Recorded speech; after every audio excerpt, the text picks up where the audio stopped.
Assalamualaikum warahmatullahi wabarakatuh. Welcome back to my channel Hari Motovlog bersama gue Hari. Dan sekarang gue lagi ada di jalur Jonggol nih guys. Jadi gue baru lewat Jonggol lagi nih. Udah beberapa lama semenjak musim hujan gue jarang lewat Jonggol. Dan benar aja jalannya agak sedikit hancur. Cuman tadi di daerah Cariu sih agak lumayan, jalannya udah di aspal ya. Ini kita lihat jalur Jonggol kayak gimana di tahun 2022. Mudah-mudahan sih nggak terlalu parah ya semenjak musim hujan kemarin jalurnya. Dan cuaca sore ini jam 3:12 itu agak lumayan mendung nih, agak sedikit mendung. Ya mudah-mudahan sih nggak hujan ya, soalnya males juga kalau harus update lagi. Dan kamera gua nggak pakai casing anti air masalahnya.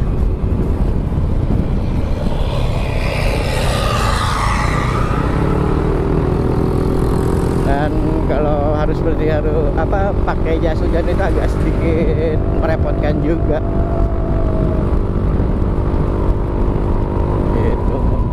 Nah, jalur Jonggol ini sebenarnya sih favorit kalau mulus ya. Kalau mulus nih enak banget jalur Jonggol sebenarnya. Nggak rame, terus udah gitu nggak terlalu jauh kalau ke Bekasi. Jalurnya pendek, nggak terlalu nanjak juga, nggak kayak di puncak belok-belok terus rame macet karena banyak tempat wisata ya. Sebenarnya di sini juga banyak sih tempat wisata kayak Penangkaran Rusa nanti ada di depan. Terus nanti juga di depan ada hutan pinus, tempat ngopi-ngopi gitulah. Gitu. Tadi juga gue lihat ada camping ground baru, cuman nggak tahu namanya apa. Nggak sempet gua shoot juga karena pas sebenarnya gua belum nyalain. Di sini banyak mobil-mobil plat Jakarta yang lewat sini, lumayan banyak menghindari macet di puncak Bogor ya. Cuman ya gini jalannya amburadul. Ya mudah-mudahan sih pemerintahan Kabupaten Cianjur sama pemerintahan Kabupaten Bogor nanti bekerja sama untuk memperbaiki jalan di daerah Jonggol ini ya guys ya. Doain aja. Mudah-mudahan beliau-beliau yang di atas sana amanah. Jadi memperhatikan kebutuhan masyarakatnya. Memang sih kalau di jalur sini agak susah ya. Kalau diperbaiki juga bakalan rusak lagi. Soalnya di sini tuh banyak tambang batu kapur, terus juga ada truk-truk berat yang lewat sini. Gitu. Tapi ya kalau mungkin kalau aspalnya bagus atau pekerjaannya bagus ya bisa awet juga kan, bisa kuat juga. Karena setahu gue, kalau gue kan memang bukan anak teknik sipil, tapi setahu gue kan ada tingkatan-tingkatan kekuatan aspal atau cor-coran ya. Gitu.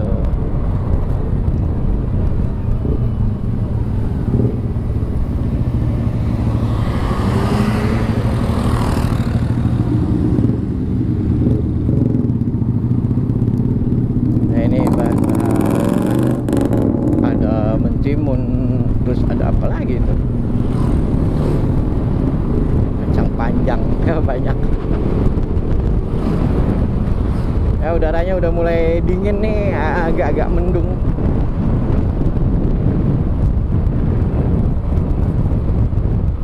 Tapi di sini nggak bisa terlalu ngebut karena terlalu bahaya kalau ngebut di sini. Dan gue pernah jatuh, tapi di depan ya, bukan di sini, daerah sini ada material tanah merah begini. Ini kalau hujan, waduh, parah banget ini licinnya. Ini tanah merah ini dibawa sama ban truk yang dari dalam ini, ngangkut tanah. Dan perbukitan di daerah Jonggol ini bakalan lama-lama bakalan habis juga nih, karena ditambang terus.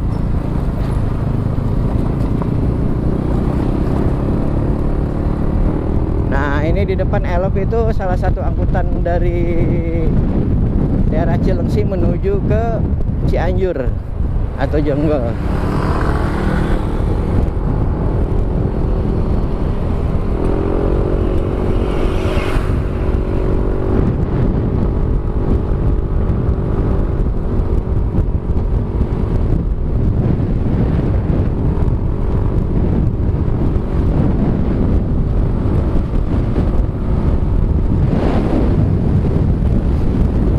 Jalannya banyak tanah.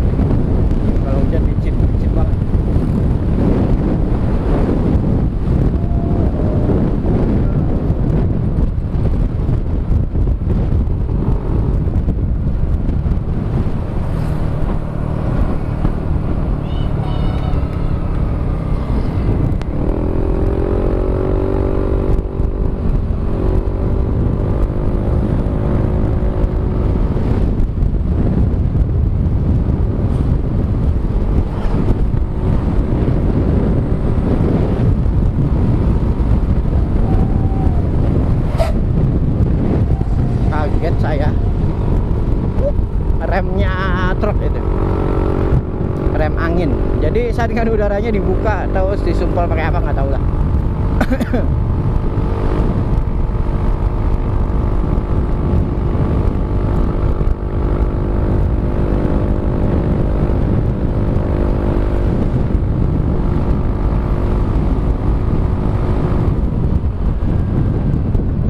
Habis jalan mulus tiba-tiba jalan berlubang atau ada jalan yang pecah.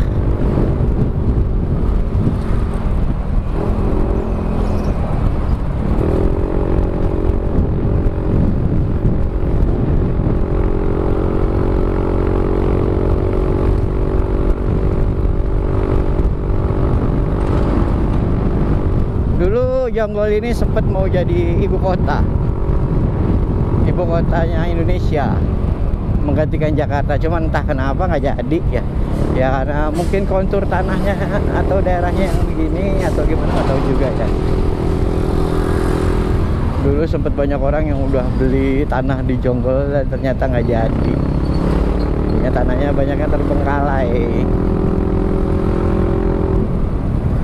Dan pembangunan di Jonggol ini termasuk yang lambat ya pembangunannya. Sampai saat ini belum ada apa-apa di sini. Perkembangannya agak dibilang ya lambat banget deh. Sedangkan kota-kota yang lain udah mulai maju. Tapi di sini masih begini-begini aja. Masih setia sebagai jalur lintas alternatif. Nah, ini ada apa namanya? Di sebelah kanan ini ada tempat ngopi, hutan pinus.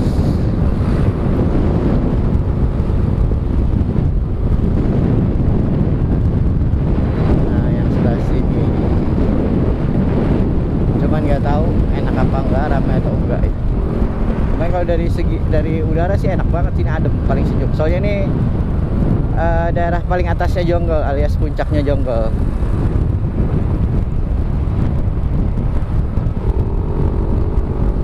Buat teman-teman yang melintas malam di sini sih disaranin sih jangan ya, soalnya gelap banget, nggak ada penerangan dan agak sedikit rawan.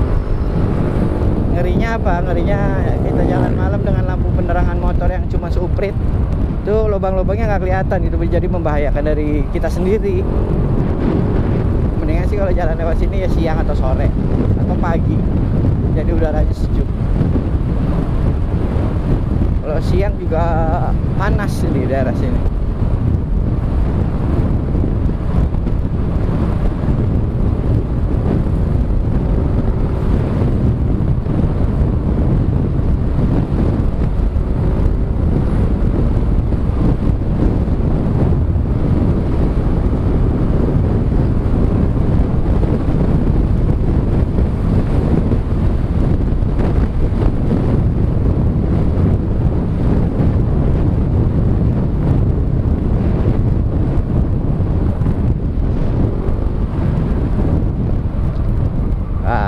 Jalan parah di sini.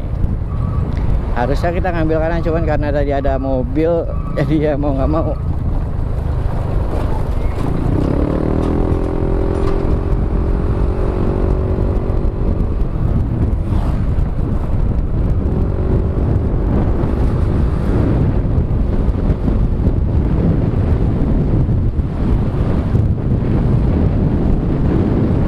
Pemandangannya sih nggak jauh sama daerah puncak ya, daerah pegunungan, perbukitan dan pegunungan, nggak tahu namanya gunung apa, mungkin gunung Batu ya, gunung Batu Jonggol ya.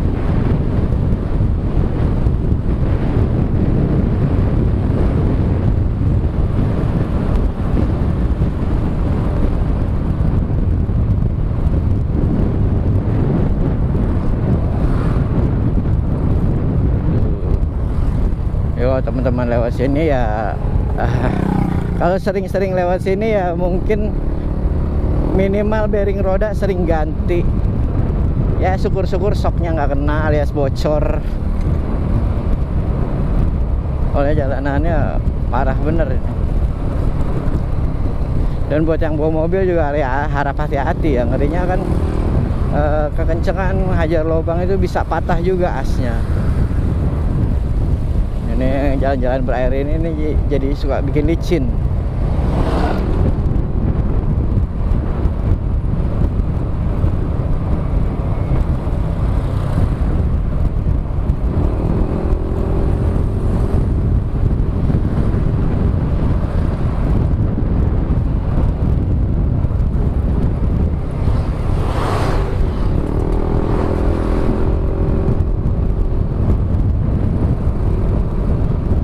Buat teman-teman yang baru pakai Lexi dan suka bertanya-tanya apa sih oli yang cocok buat Yamaha Lexi, yang penting olinya itu nggak terlalu encer, nggak terlalu kental ya, oli untuk motor lah. Tapi kalau kalian pengen pakai oli mobil juga ya silakan aja, itu kan pilihan.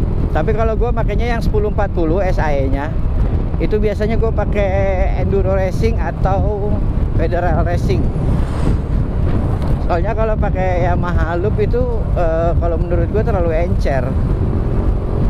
Udah gitu, kalau sekarang nih gue lagi pakai oli Vroom yang keluaran dari TDR, itu enak banget. Cuman memang SAE nya 1030.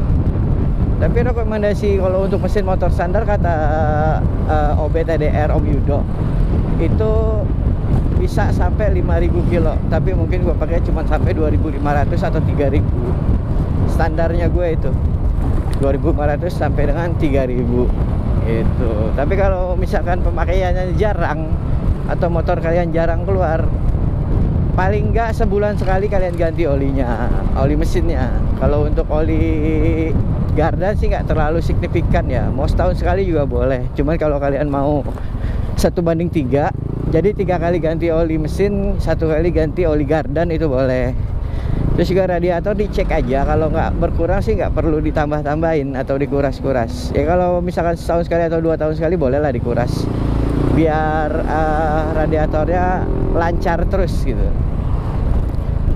Itu untuk dari segi oli sama radiator. Untuk dari busi, usahakan busi itu dicek per 6 bulan sekali, dibuka, dibersihkan, tapi jangan pakai bensin ya. Soalnya ini kan apa ya nama businya tuh ada istilah apa gitu, jadi nggak boleh kena bensin gitu. Jadi bersihin aja pakai sikat-sikat, terus ditiup-tiup, jangan kena air juga. Dan untuk servis CVT sendiri gue nggak terlalu sering ya, karena gue jarang gerdak juga, tapi tetap gue bersihin sekitar 4 bulan sekali atau 5 bulan sekali gitu.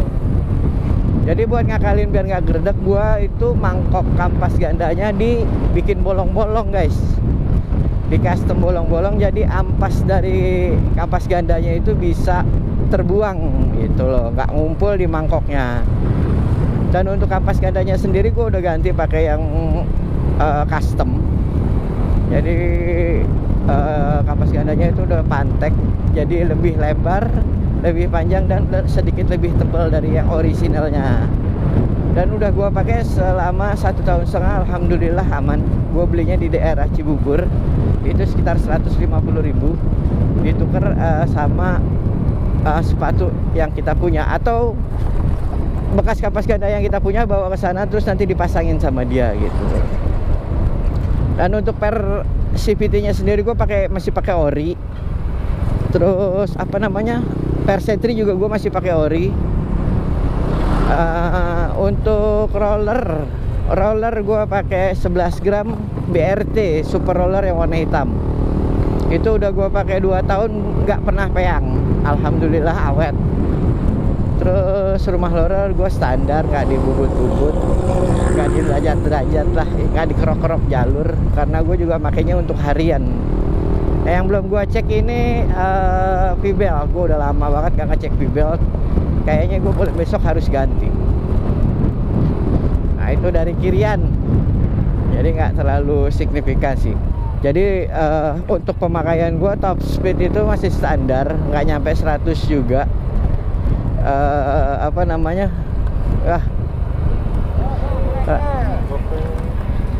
nggak nyampe 100 lah paling. Kalau pernah juga sih 101 102 itu gue udah ngap-ngapan. Lagi pula gue bukan pengejar top speed, jadi gue karena untuk jarak jauh ya standar-standar aja. Yang penting di tanjakan itu nggak terlalu gemoy, nggak terlalu lemot gitu.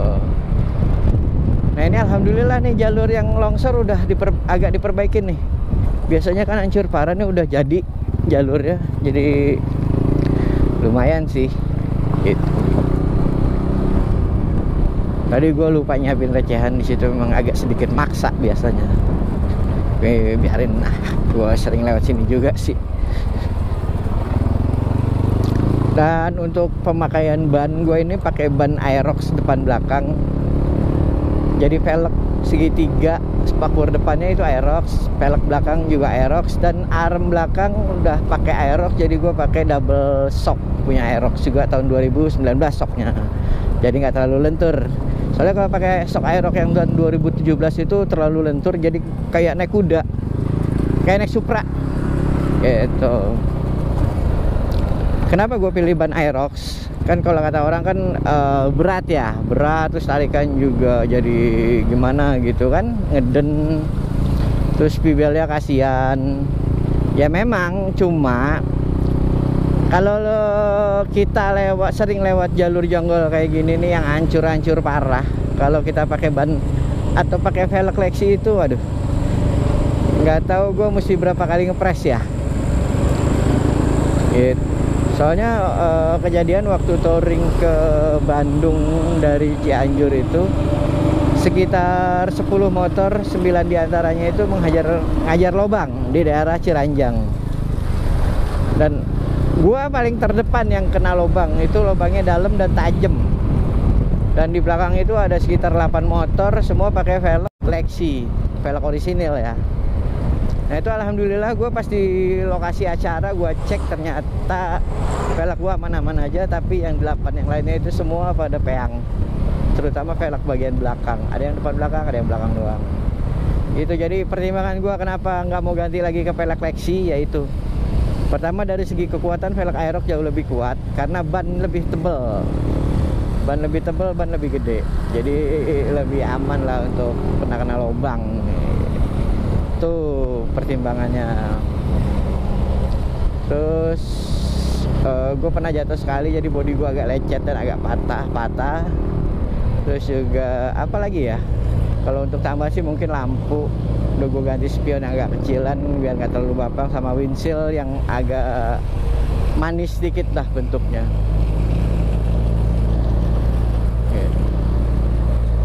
Jadi selama 3 tahun pemakaian ini, 3,5 tahun gue kena error 12 kali. Ganti seal Prukas udah lebih dari 5 kali. Ganti seal kampas ganda udah sekali. Seal Prukas bagian kanan itu sekali. Terus juga apa lagi ya, oh gue udah pernah ganti ring seher. Ya untuk daleman sih paling gue busi gue pakai punyanya TDR. Cangklongnya karena waktu itu robek, jadi gue ganti pakai punya KTC yang murah meriah aja, dan alhamdulillah awet sampai sekarang. Udah sih itu doang. Yang penting terutama sih pajak ya, pajak selalu hidup alhamdulillah, dan motor juga udah lunas gitu.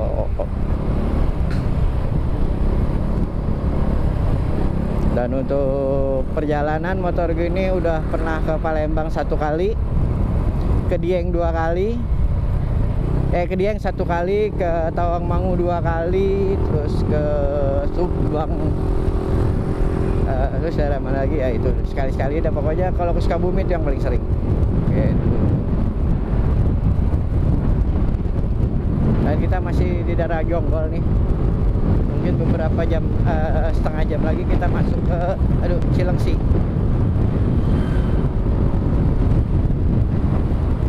Setengah sampai 45 menit, 30 sampai 45 menit lah kita masuk ke Cilengsi.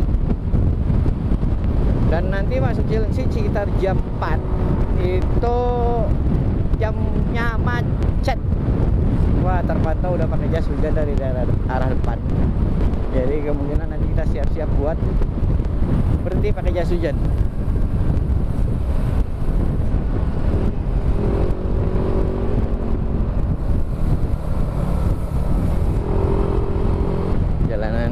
nggak mulus-mulus tapi banyak ranjaunya nih guys. Jadi pokoknya jalur ini tuh tetap waspada aja lah, jangan terlalu asik ngegas.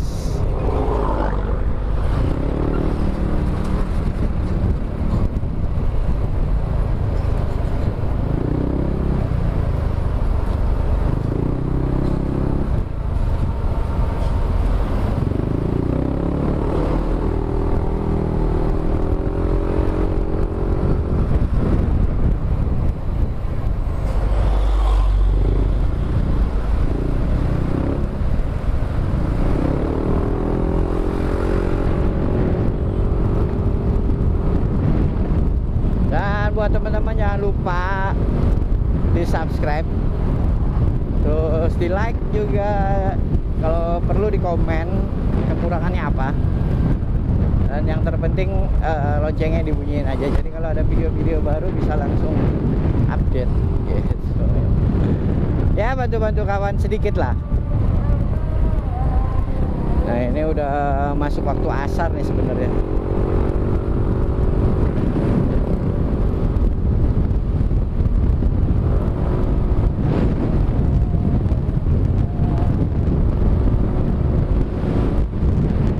Masuk Cariu ya kalau nggak salah ya, daerah Cariu.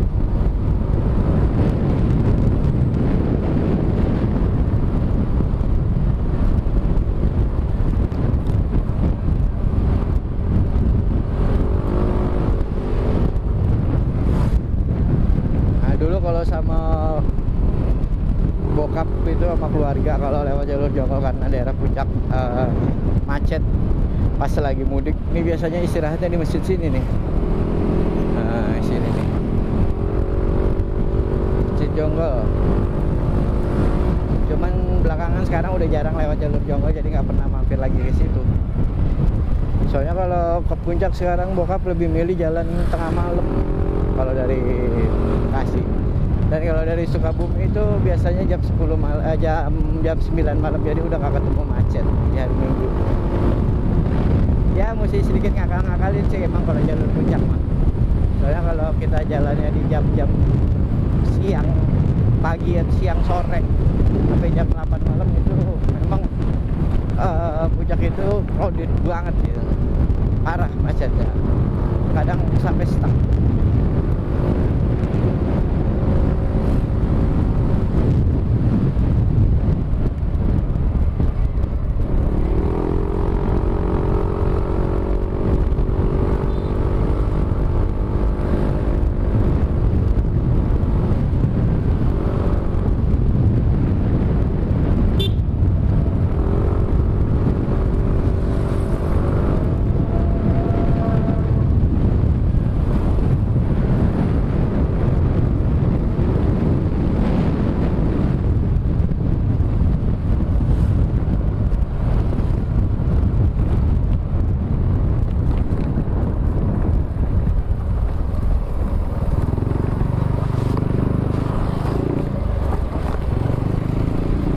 Box gue isinya nggak terlalu penuh, jadinya koplak dalamnya.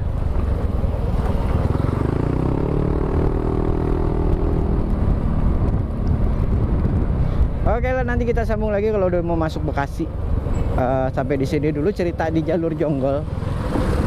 Ya beginilah jalur Jonggol mah, nggak terlalu ada yang banyak yang diceritain. Soalnya lebih banyak jalur rusaknya daripada jalur bagusnya. Dan ini juga udah mulai gerimis-gerimis sedikit, jadi gue mesti off dulu. Oke, thank you buat semuanya. Wassalamualaikum warahmatullahi wabarakatuh.